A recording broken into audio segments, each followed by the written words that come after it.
A cam, B cam, slate, Luke down, take one. Pressure is okay, you know, there's nothing wrong with pressure. If you want, there's a saying, no pressure, no diamonds, right? I'm fine with pressure as long as I've done the work and done the preparation. We do need 12 guys firing, and we need form, and we need these guys playing well. But if they're playing well and they're matching very similar to the US, but you create a little bit better culture for them to succeed in a better environment, then that's when we might have the edge.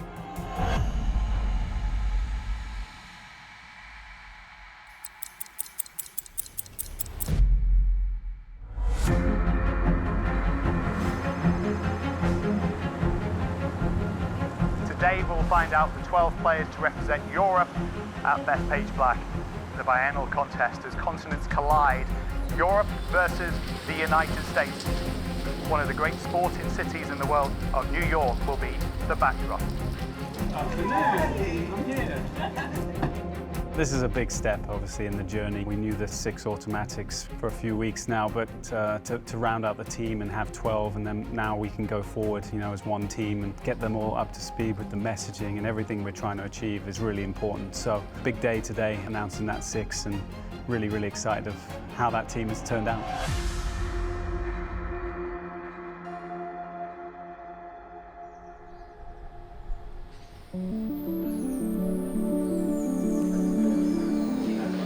The role of the captain is now incredibly demanding. It is, we say it, a full-time job, but it really is. You know, Luke finds time to go and play in some events, but I suspect his mind is largely focused on the Ryder Cup. It's going well, it's going well. A lot of work that is going on behind the scenes, headed by Luke. It starts with the players that we have on the team, and he'll be putting a lot of weight behind players that have proved that they can play in a pretty hostile atmosphere with a lot of pressure on the line. It's a big combination of many things. Obviously, we look at form, we're looking at team continuity, we're looking at the chemistry between the guys, we're looking at personality matchups, we're looking at trying to form the 6 that have already qualified. You know, how do the partnerships work? How do they work with that golf course? He has an amazing skill to listen, learn, assimilate all those thoughts and then go his own way. But there has been a clear sense that, certainly in the last decade or so, that there is a winning formula. There is a certain magic that can be created in and around the European team and in the team room.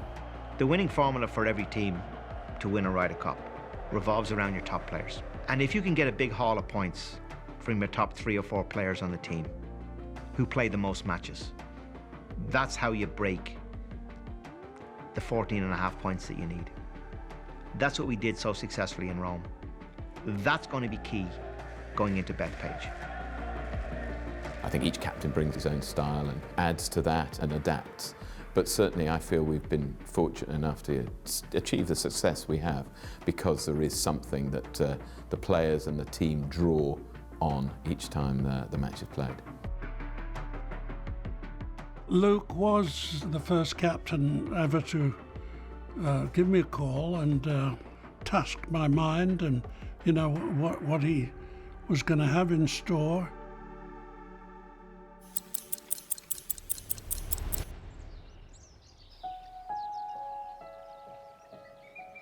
The first time I went into the team room with all those guys, the 5, and I said, there's a hook outside this door, and if you've got an ego, hang it on there before you come through it, because in here, there's no room for ego from anybody.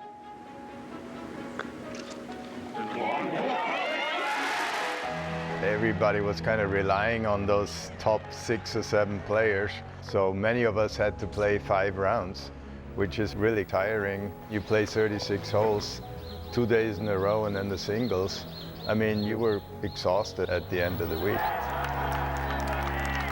Most of the time, you know, I was there just watching and trying to learn as much as I could. Having all those names in the team, imagine a rookie, a 21-year-old kid being in that group, so it was overwhelming. You know, the atmosphere, the team environment is unique.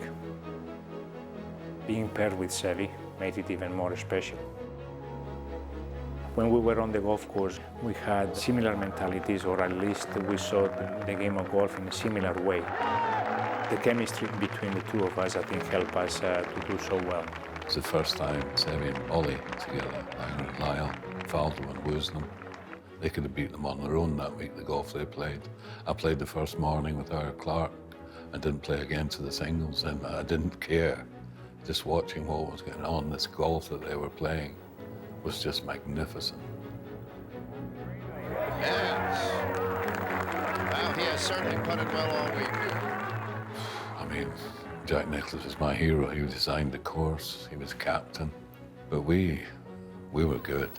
Well, there's a situation. Europe with 12 points needs only 2 to guarantee themselves at least a tie, and a tie would retain the Ryder Cup for them because a tie favors the holder.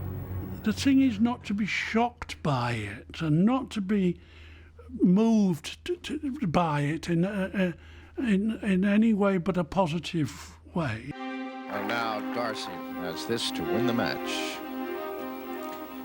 Wonder what thoughts are going through Tony's mind. Self-belief was the key to that. You know, they're feeling the pressure as well. They're not immune. You know, it's very easy to think that you're the only one that's feeling the heat. Just roll it. Yes, that's a crucial point. A crucial point. God bless Eamon Darcy for making that sort of 4.5 footer on that 18th green, making sure that we couldn't lose, and then ultimately Seve holding the winning putt. And there it was. Let history show that that was it, to put them at 14.5. Ballesteros has had an incredible week here.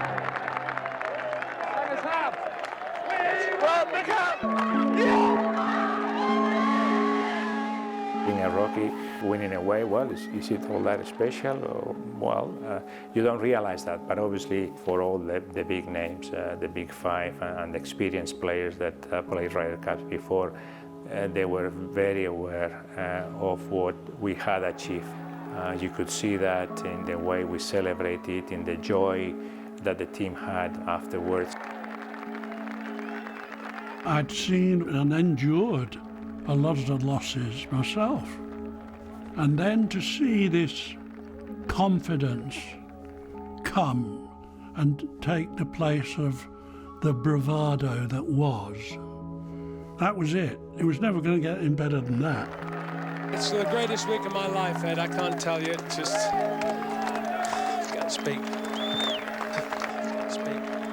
It was an incredible victory and had to be devastating for Czech and his team because they were highly favored and they had the crowds behind them and we didn't, and we still pulled through. So it was a very big confidence booster, you know, for the future.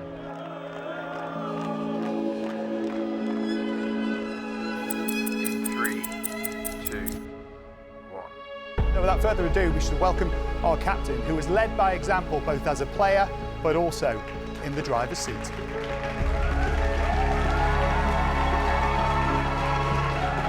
We're drawing inspiration from those away wins for this one. I think it's really important to understand that it has been done. Yeah, it's difficult, but we've done it a lot more than the US. Without going into too much detail on him, let's have a little look at the 12 that assembled. It was Wednesday last week when Keegan Bradley added his 6 picks. Keegan, welcome to PGA Frisco. It's been the most incredible year of my life, honestly. The thing that I cherish the most is the support that I got from the fans and the people at golf tournaments, at gas stations, at restaurants, cheering me on. Something that I'll remember the rest of my life. Anytime you're leading a group of players, you want to do the best job that you can. I want to prove to them that I want to gain their trust so that they know that we're going to put them in the best position to win the Ryder Cup. So our first captain's pick is Justin Thomas. Second captain's pick is Colin Morikawa. Our third captain's pick is Ben Griffin. Our fourth captain's pick is Cameron Young. I was tempted to pick myself, yeah. My ultimate goal is to win on Sunday, so I had to weigh how this decision was going to affect that. And if we felt like I needed to play on this team, I would have. But ultimately, the guys really stepped up and played great. Our fifth captain's pick is Patrick Cantlay. Quite simply, Patrick was born for the Ryder Cup. This is where he thrives. This is where we need him. So he's an integral part of our team and a leader and someone we're going to rely on heavily at Bethpage. So our last captain's pick is Sam Burns. I think all the captains' picks are gritty, tough players. They've been tested all year at the highest moments and succeeded. I feel as though we know we can trust them in these big moments. They've been there in majors, they've been there in playoff events and big events like that. The US team are always extremely strong. They come with so many great, talented players. They've got the world #1 in Scotty Scheffler. They've got major champions.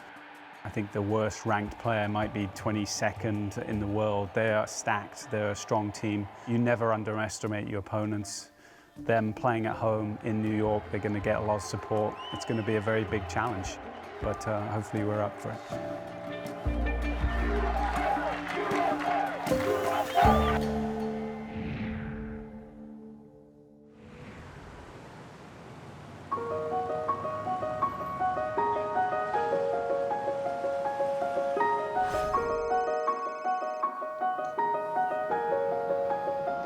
Interesting shaped green.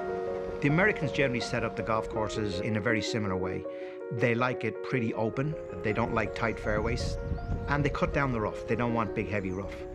And they do like to have a low-scoring Ryder Cup where players can be on the attack. They feel that's better suited to the style of player the American team is. So we're expecting that. That's what they've done in every away Ryder Cup. Maybe they'll surprise us, but I think the past would tell us that's how they're going to set up the course. The European players now are more used to playing the States. Actually, most of the players that will be playing the Ryder Cup will be part of the PGA Tour here. We have stats on Bethpage. They've had plenty of tournaments there, so we understand the characteristics that have performed well. Got to be a good driver, you need a little bit of length. You know, there's some of these things that we put into consideration when we pick those 6 players. Do these guys suit this golf course? Doing my speech. New York, let me hear it. How you doing? How you doing? Forget about it.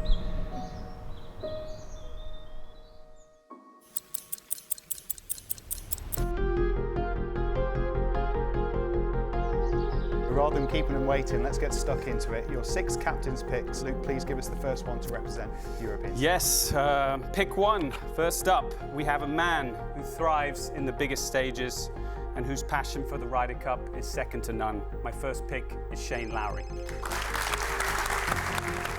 Shane Lowry, his 3rd appearance. You know, he brings so much energy, infectious energy. Narrowly missed out by 4 points, qualifying automatically, but he's a guy that can really rise to the big occasions. For my second pick, a 2-time major champion, a player who is continuing the great Spanish legacy in the Ryder Cup. My second pick is Jon Rahm. Jon Rahm, arguably one of the best players in the world, just so consistent, has had, I can't even count how many top 10s this year through Live and through the majors. Came close to winning a couple major championships. This is your 4th go around. What does it mean this time? It's going to be special. It's going to be special. I cannot wait to be in Bethpage. New Yorkers are going to be incredible fans. He's a guy that sets the standard for us as well in terms of what the Ryder Cup means and the ideals. My 3rd pick is Sepp Straka. His 2nd time again. He's won twice this year already on the PGA Tour. He's had, I think, 5 top 10s in these elevated events. These are guys that he sees week in, week out that he's going to be playing against in New York. So he understands them well, and he understands what it means to represent Team Europe. Someone who is making his 3rd consecutive appearance in Europe in a Ryder Cup is Viktor Hovland. Viktor Hovland, one of my favorite guys, just has a great way about him. He's someone that practices as hard as anyone. He really wants to understand the game and get better.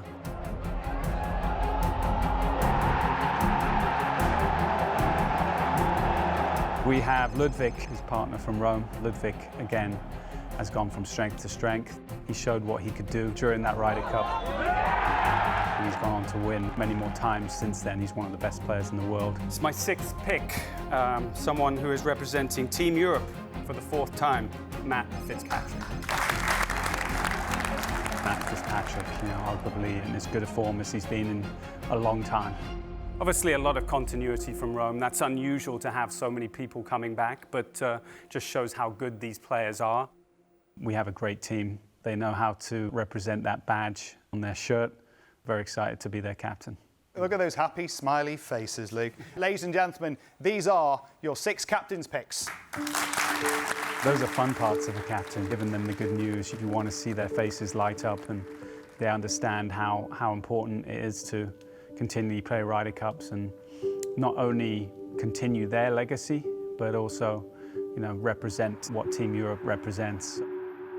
Everyone, once you've played a Ryder Cup especially, you understand what it means and you never want to miss other future Ryder Cups. And these guys have all got to experience that before.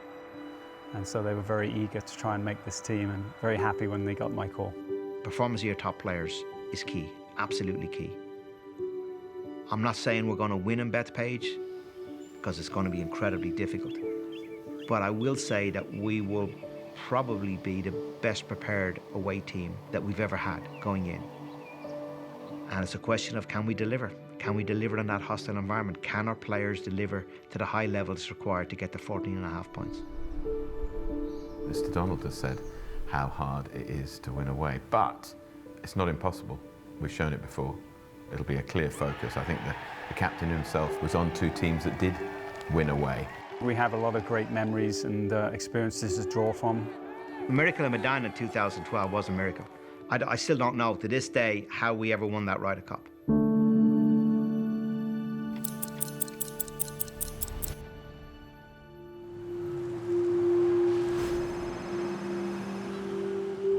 Everything was going wrong. We were down 10 points to 4 late on Saturday afternoon, with myself and Sergio playing one match and Ian Poulter and Rory playing the last match. No team has ever come back from more than 10-6. Standing on 13 and Rory hitting a 3-iron to 20 feet was seriously impressive. That's a magnificent shot. But when he held his putt, that was the moment where I thought, here we go.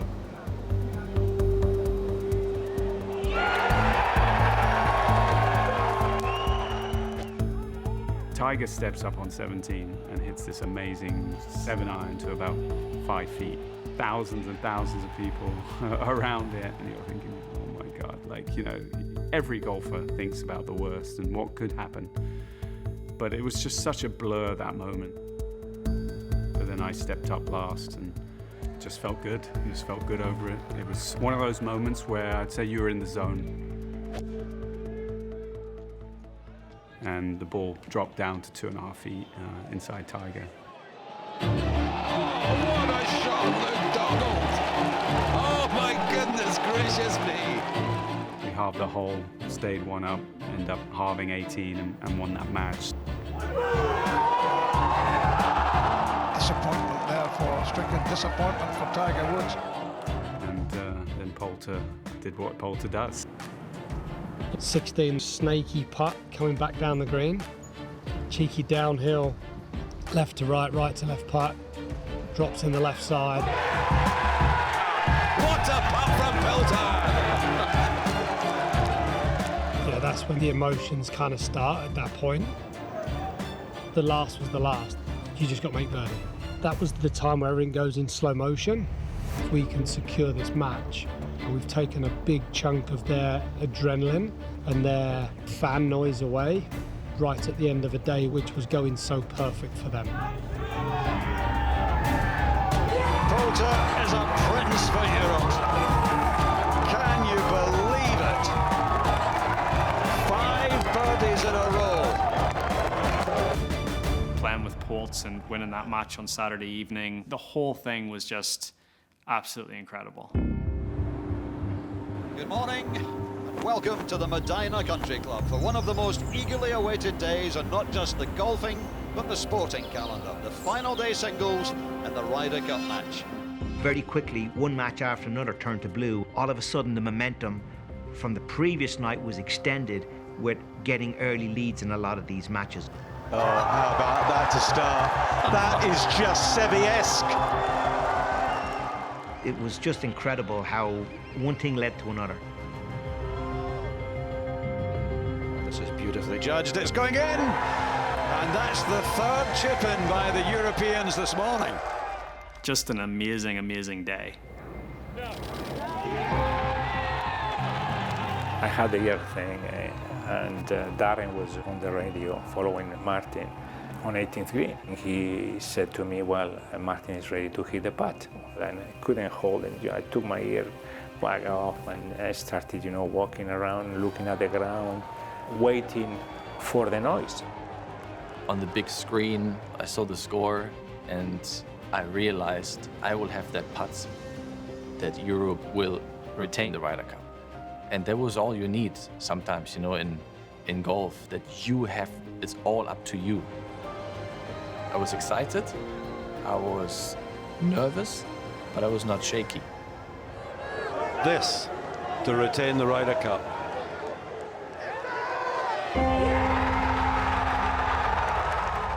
Finally, I heard the roar. I knew it was Martin making it, and it was one of the best moments in my life. It was the biggest relief that I had in my career. Majors, they don't come close to that emotion. That was the biggest gift I received in golf. Seeing Martin Keimer hold that winning putt is like, I didn't do anything, but it was one of the best feelings in the world. It's hard to explain. I will never forget my first thought. I look up in the skies and I thought about Seve, and that was a very special moment that is very close to my heart. Very, very emotional Jose Maria Olazabal. The tears and looking up to the sky, so it was great friend Seve. It was great to see and great to win it for him. All men die, but not all men live.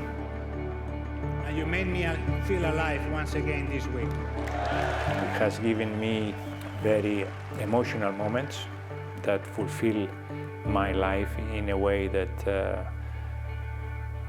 it couldn't have happened any other way.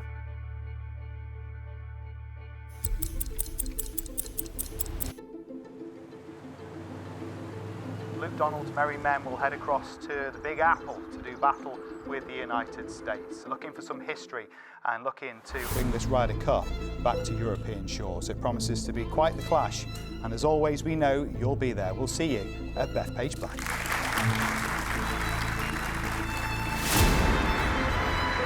The game is played on grass, not on paper. We have great players, and I think it's going to be really, really difficult for them, but not impossible. It's going to bring a lot of emotion. It's going to bring a lot of comment, a lot of noise. The atmosphere will be fever pitched. We're expecting a very hostile environment, and we have to be prepared for that. You're going to feel way more pressure in a Ryder Cup than you are going down the back nine of a major championship. There is no comparison. If you can handle that sort of pressure, you can handle anything. You want to give yourself every chance you can. He's aware of how intense it is for everybody, not least of all him. To go again and to have the chance to win away as well would write him into the history books. It's only ever been done once before. And the emotion is just building here for these Europeans. To do something truly historic will be a major motivator for him. Luke's not afraid of the challenge. Being the captain away from home is going to be very, very difficult, and especially at New York. Now we are 12, so we can go forward together, forging the right mindset and the right things to make sure that we have a good chance. And then it's go time, and can't come soon enough.